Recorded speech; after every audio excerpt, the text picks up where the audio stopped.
안녕하세요. 여러분의 철학한 입 채널, 오늘은 조금 특별하면서도 우리 삶에 깊은 통찰을 주는 주제를 가지고 왔습니다. 바로 아무것도 하지 않는 용기입니다. 뭔가 제목부터 흥미진진하죠? 우리는 늘 무언가를 해야 한다고 끊임없이 노력하고 생산해야 한다고 배워왔습니다. 하지만 오늘 우리는 그 반대의 개념, 즉 아무것도 하지 않는 것에서 찾을 수 있는 진정한 용기에 대해 이야기해 볼 거예요. 부드럽고 자상한 저의 목소리에 귀 기울여 주시면 여러분의 생각에도 부드러운 변화가 찾아올지도 모릅니다. 재밌고 편안하게, 하지만 결코 가볍지 않게 이 주제를 탐험해 볼까요? 시작하기 전에 구독과 좋아요 잊지 마세요. 여러분의 관심은 저에게 큰 힘이 된답니다. 자, 그럼 함께 아무것도 하지 않는 용기 속으로 떠나보시죠. 우리가 아무것도 하지 않는다고 말할 때 어떤 생각이 가장 먼저 떠오르시나요? 혹시 게으름이나 나태함 같은 단어들이 떠오르시나요? 사실 많은 분들이 그렇게 생각하실 거예요. 우리 사회는 노력과 성과를 굉장히 중요하게 여기니까요. 성공은 끊임없는 행동과 노력의 결과라고 가르치며 심지어 휴식마저도 더 나은 생산성을 위한 재충전의 개념으로 소비되곤 합니다. 잠시라도 멈추면 뒤처진다는 강박관념이 우리를 짓누르기도 하죠. 하지만 오늘 우리가 이야기할 아무것도 하지 않는 용기는 단순히 게으름과는 차원이 다른 이야기입니다. 이 용기는 때로는 멈춰 서서 자신을 돌아보고 불필요한 압박감에서 벗어나 진정으로 중요한 것을 찾으려는 깊이 있는 자기 성찰에서 비롯됩니다. 우리는 왜 항상 무언가를 해야 한다는 압박을 느낄까요? 어쩌면 우리의 내면에 깊이 박힌 불안감 때문일지도 모릅니다. 무언가를 하지 않으면 뒤처질 것 같고 불안하고 심지어 존재 가치가 없어지는 것 같은 느낌 말이죠. 외부의 기대와 사회적 시선이 만들어내는 거대한 그림자 속에서 우리는 끊임없이 자신을 증명하려 애씁니다. 하지만 아무것도 하지 않는 용기는 바로 이 불안감에 정면으로 맞서는 것에서 시작됩니다. 이 용기는 우리에게 잠시 멈춰 서서 생각할 시간을 주고 우리가 정말로 원하는 것이 무엇인지, 그리고 우리를 진정으로 행복하게 하는 것이 무엇인지를 깨닫게 해줍니다. 마치 거친 파도가 몰아치는 바다 한가운데서 잠시 노를 멈추고 잔잔한 수면 아래 깊은 곳을 들여다보는 것과 같습니다. 이러한 행위 자체가 바로 용기의 발현인 것입니다. 이러한 개념을 이해하기 위해 우리는 몇몇 철학적 사상들을 살펴볼 필요가 있습니다. 먼저 미움받을 용기로 유명한 아들러 심리학 이야기를 해볼까요? 알프레드 아들러의 심리학은 흔히 용기의 심리학이라고 불립니다. 아들러는 인간은 과거의 트라우마에 지배받지 않으며 언제든 변화할 수 있다고 주장했습니다. 중요한 것은 과거의 경험이 현재를 결정하는 것이 아니라 현재의 목적을 위해 과거의 경험을 어떻게 해석하느냐 하는 우리의 선택이라는 거죠. 즉, 우리의 삶은 과거의 사건들로 인해 고정된 것이 아니라 현재의 우리가 어떻게 그것들을 받아들이고 활용하느냐에 따라 얼마든지 달라질 수 있다는 희망적인 메시지를 전달합니다. 아들러는 인간은 변할 수 있고 누구나 행복해질 수 있다고 말합니다. 하지만 그 변화를 위해서는 용기가 필요하다고 강조했어요. 자유로워질 용기, 평범해질 용기, 행복해질 용기, 그리고 어쩌면 가장 어려운 미움받을 용기 말이죠. 여기서 미움받을 용기란 타인의 시선이나 평가에 얽매이지 않고 자기 자신의 삶을 주체적으로 살아가겠다는 결단을 의미합니다. 우리가 변화하지 못하는 이유는 단순히 익숙함 때문입니다. 지금껏 살아온 방식에 너무나 익숙해져서 새로운 방식에 대한 내적인 불안감 때문에 변화를 주저하게 되는 거죠. 심지어 불편하고 불만족스러운 현재일지라도 예측 불가능한 변화보다는 익숙한 고통을 선택하려는 경향이 있습니다. 여기서 아무것도 하지 않는 용기가 빛을 발합니다. 이 용기는 때때로 익숙함의 굴레에서 벗어나기 위해 잠시 멈춰 서는 것을 의미합니다. 변화를 위해 무작정 뛰어가기보다는 잠시 숨을 고르고 내가 진정으로 원하는 방향이 어디인지, 그리고 내가 무엇으로부터 미움받을 용기를 내야 하는지를 고민하는 시간인 거죠. 이 멈춤은 더 나은 도약을 위한 필수적인 과정이 됩니다. 아들러는 모든 고민이 인간관계에서 비롯된다고 보았습니다. 열등감 역시 객관적인 사실이 아닌 주관적인 해석에서 비롯된다고 설명했죠.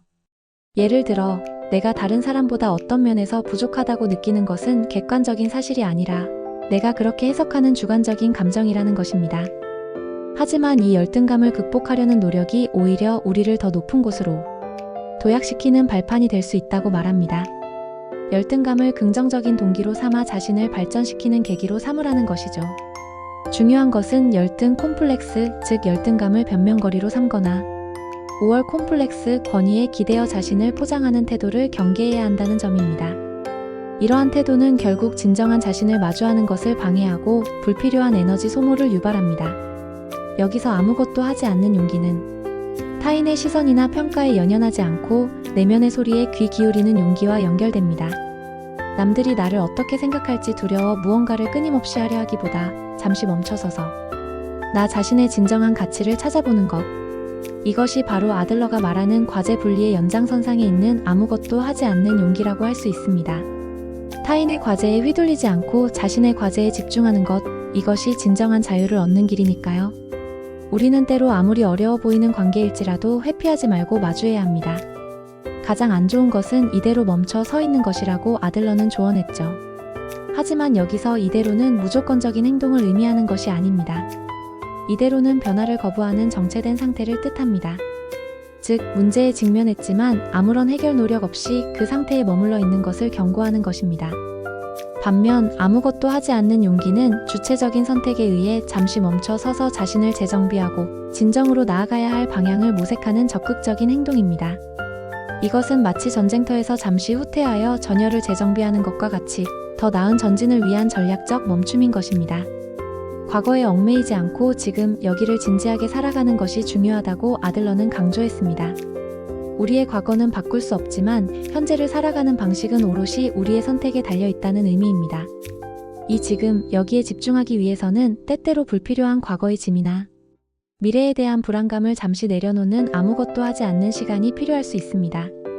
바로 이 멈춤의 순간에 우리는 진정한 현재를 경험하고 내면의 평화를 찾을 수 있는 것입니다. 다음으로 저의 철학한 입 채널에서 자주 소개해드리는 폴 틸리히의 존재의 용기에 대해서도 이야기해볼까요? 틸리히는 신학과 철학을 통합하여 신학의 가치를 재조명한 인물입니다.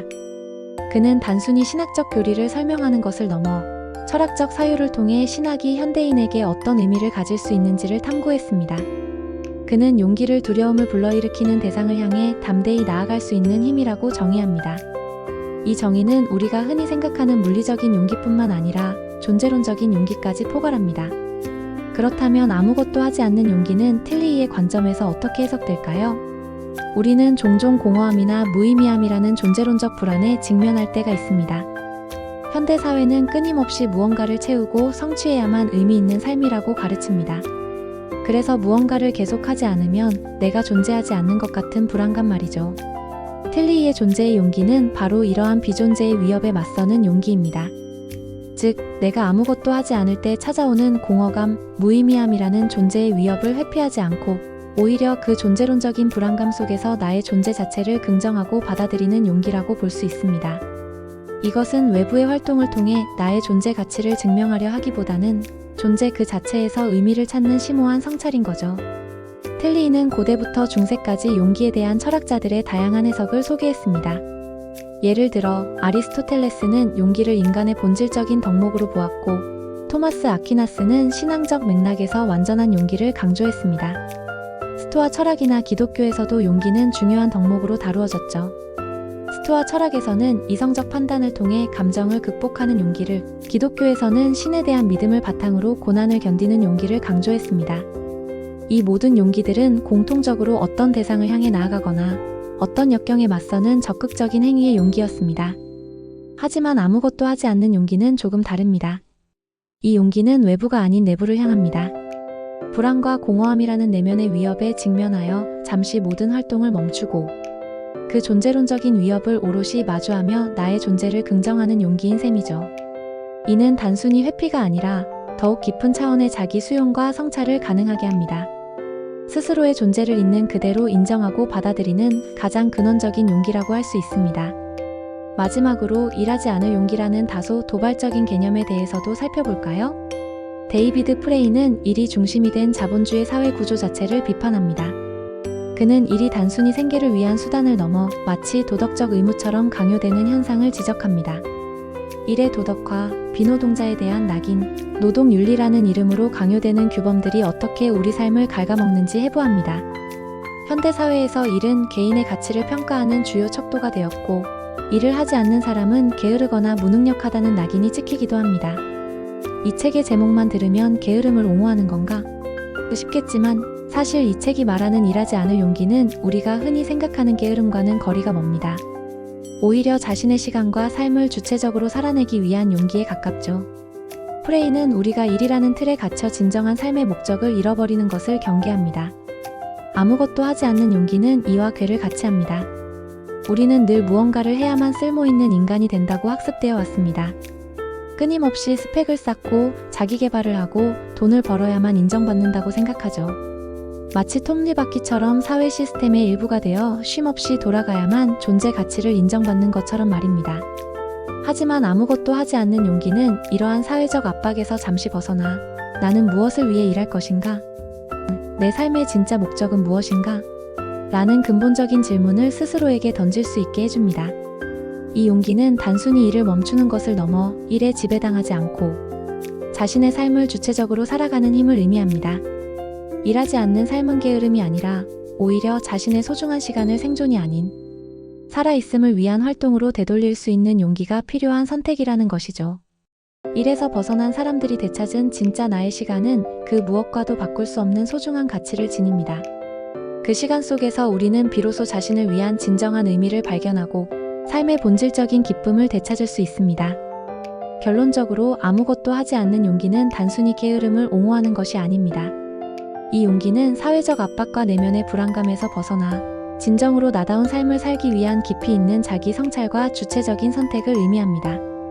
때로는 모든 것을 멈추고 나 자신에게 집중하는 시간이 역설적으로 우리를 더욱 성장시키고 진정한 행복으로 이끌 수 있습니다. 여러분도 오늘 하루 잠시 아무것도 하지 않는 용기를 내어보는 것은 어떨까요? 바쁜 일상 속에서 잠시 멈춰 서서 숨을 고르고 내 안의 소리에 귀 기울여 보세요. 분명 새로운 깨달음과 평온함을 발견할 수 있을 거예요. 그리고 그 깨달음은 여러분의 삶을 더욱 풍요롭게 만들 것입니다. 오늘 철학한 입에서 나눈 이야기가 여러분의 삶에 작은 울림이 되었기를 바랍니다. 다음 시간에도 흥미로운 철학 이야기로 다시 찾아오겠습니다.